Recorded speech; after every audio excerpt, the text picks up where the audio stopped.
Anyway, hello, did you guys know that tools exist in PayDay 3? No? I don't blame you. Hello and welcome. Today I will be showcasing you how I would be reworking every single tool and provide them a genuine use, instead of just being a complete fucking waste of space in the game, but oh well. Let's actually give them a purpose. As of right now in the current build of PayDay 3, the only tools you really need to work around with are the Infrasonic Mines and as well as the ECM Jammers, and that's pretty much it. You don't really need anything else. The microcams and as well as the motion sensors are complete dog shit on loud and as well as on stealth, but they do have their own little niches. But majority of the time, just avoid them for the love of God. Like, why use them? So, without further ado, let's talk about how I would be reworking all of them. Firstly, let's begin with the microcamera. As the name suggests, the microcamera is a camera that allows you to deploy it on a specific wall or on the floor, that allows you to view over that specific area you placed it onto. And it also allows you to be able to mark enemies as well as both loud and as well on stealth, but it is mainly used against the lead guards on stealth because whenever you need to learn when the lead guard is, you just simply whip out the microcamera and put it onto him, and the next time you need to know where he is, you just whip it out and there he is. It just gives you a general idea where it is. But on loud it is completely useless, because the sensitivity when you're on the microcamera is purposely slowed, as well as you're only able to mark one singular enemy.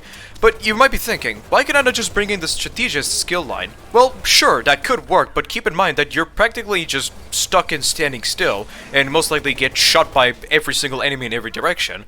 So why use this when others exist? But let's leave it at that. How would I be reworking this little piece of shit? Well, firstly, I would give it a couple of features that would make it both interesting for loud and as well on stealth. Firstly, I would add a mechanic where the microcamera is able to produce a loud noise that would force a nearby guard to investigate it or distract an enemy as long as they're marked. Any enemy that's not marked by the microcamera will not be able to distract them, so you make sure you mark them.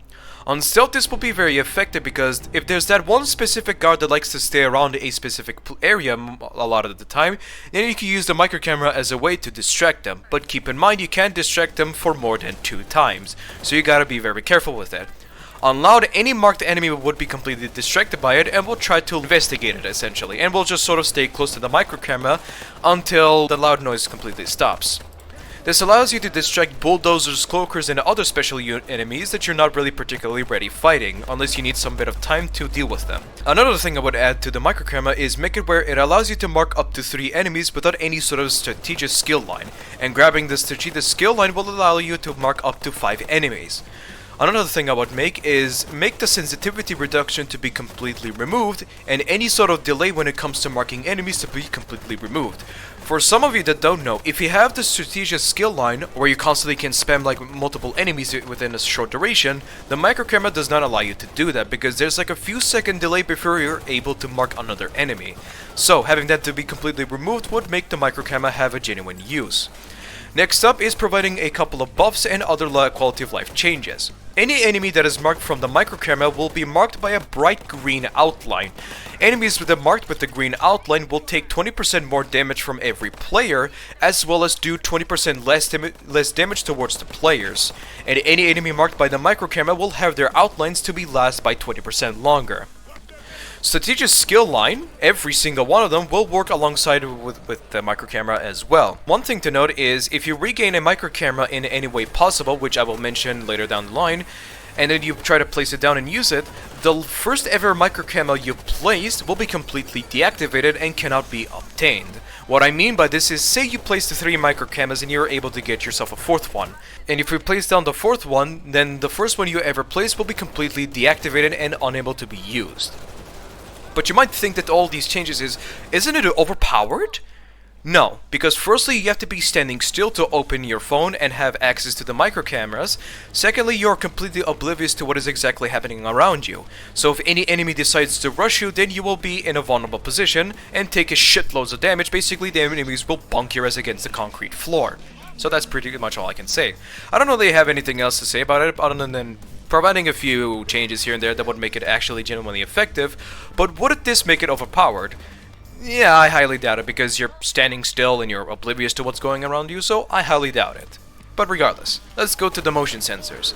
The motion sensors alone can be somewhat good in both loud and stealth, however, they have one big downside and I feel like that does ruin it a lot.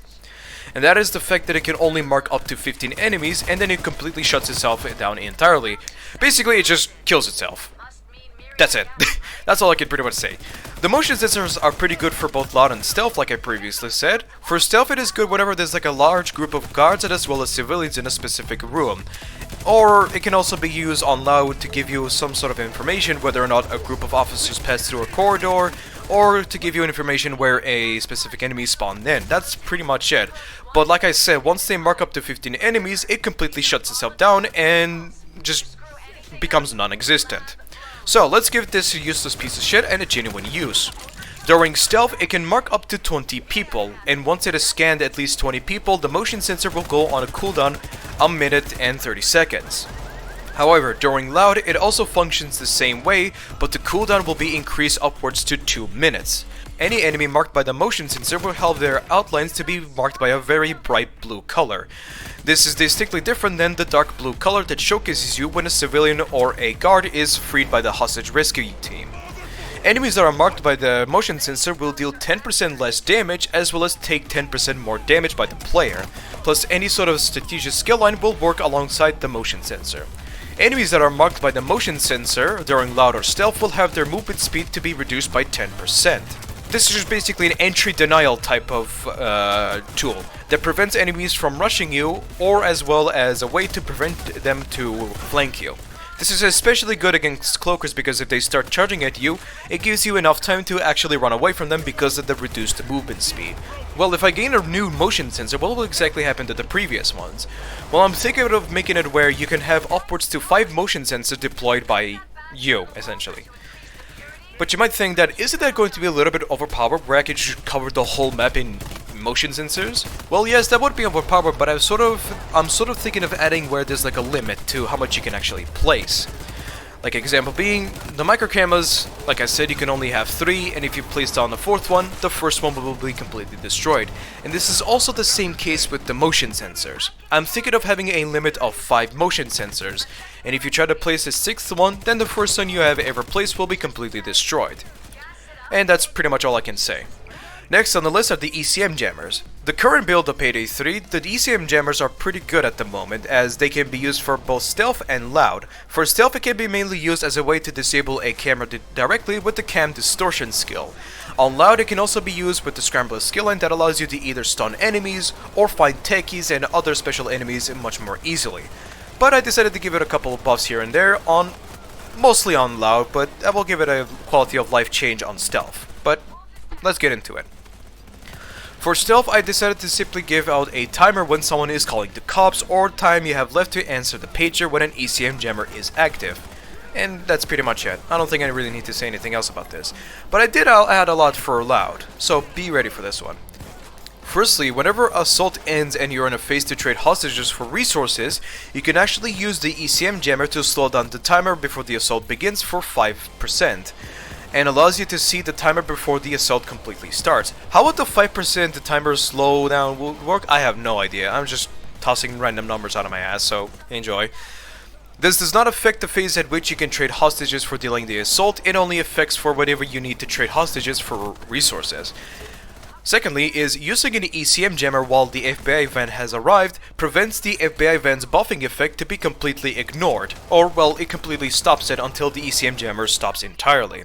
This gives you enough time to run around and find the van and destroy it. This is useless on smaller maps like No Rest for the Wicked and Dirty Eyes, but extremely helpful on bigger maps like Golden Shark and as well as Syntax Error, where you have to run around a lot to find the FBI van. Another thing to note is whenever an ECM jammer is used next to a techie drone, it will shut it down completely, regardless of if it's damaged or not. And that's pretty much it. I don't have anything else to say. Next up on the list are the Infrasonic Mines. In my opinion, the Infrasonic Mines themselves are the best in the game, as it allows you to stun multiple enemies without a singular flashbang. But there are a couple of issues I will note here. Firstly, on loud, when an enemy is stunned by the Infrasonic Mine, you're not able to grab them and use them as a human shield, which is kinda depressing and makes you wonder, why isn't this a thing? The only time you're actually able to grab a human shield without any sort of skills is with a flashbang, and that's pretty much it. Secondly is whenever you use it on a guard on stealth, it makes them begin a search. Regardless of where you are, and other people on the map will actually genuinely hear it somehow, whether that be behind the wall, or they be on the upper floor or on the lower floor. They will somehow hear it. So, yeah. So I decided to make it effective on stealth and give it some quality of life changes on loud as well. Firstly, for stealth, the explosion radius can be purposely reduced to make it where it only affects the one person and anyone else can't really hear it. Or, you know, you can make it where everyone else can hear it, but that's up to you. The infrasonic mines can also be used as a way to disable a camera for 5 seconds, an alternative way to not use a run timer that you have on the hacking skills. On loud, whenever a non-special enemy is affected by the infrasonic mine, you're able to grab them and use them as a human shield. And as well as any enemy that is affected by the infrasonic mine will take 5% more damage. And any skills that makes the stun effectiveness or increase the damage against stunning enemies will have their effects to be doubled. Take the entire skill tree of Tactician. The entire skill tree of the Tactician skill line. All of their buffs will be doubled. Is that going to be overpowered? Probably, but I do not give two singular shits. But regardless, I'm getting out of topic. But again, this is just simply my interpretation on how I would be reworking them. Now, the one thing that makes me concerned a little bit about my own well-being is the fact that I thought that making skill lines like the Tactician skill tree be doubled when it comes to their value is a little bit concerning, but you know, I'm not going to say anything about that one. But hey. Let's also talk about a few skill lines that would rework that would have some sort of effect towards the tools. The top up skill line will now grant you the ability to regain one additional tool each time you use an ammo bag. Hacker Ace will allow you to be able to detonate a micro camera causing enemies to be stunned, but you need to use a run timer in order to make this work. Rotate Ping will automatically scan enemies as long as it has line of sight, and you might think that's a little bit overpowered. It is, but I decided to do some changes. Enemies that are affected by the Rooted Ping will only be marked normally, unlike the green outline that you have to manually mark. So there is some bit of downside to it. Secondly, I would add a small limit to how many people it can scan. At the moment it can only scan up to 20 people, and after it scans at least 20 people, the microcamera will no longer be able to mark enemies automatically, and you have to automatically mark them yourselves. Every single Tactician skill tree will work alongside the Infrasonic Mine, and I mean all of them. I practically made that obvious after I said that the effects of them would be doubled. So, yeah. The Kinetic shortcut skill tree would allow you to retain one tool of each time you shoot a Zapper's batteries, so it no longer only affects the ECM Jammers, it affects to all single one of them. That is practically all I have to offer. If you feel like the video feels rushed, that's because it is. Because my heart is beating at a speed of 300 beats per minute, and I am high off of 500 kilograms worth of caffeine that is coursing through my body. Now if you excuse me, I am going to drop an anvil onto my head and hopefully fall asleep for the first time. Because I haven't slept for months. So now if you excuse me people, have a very good day, and I'll see you all next time. Adios.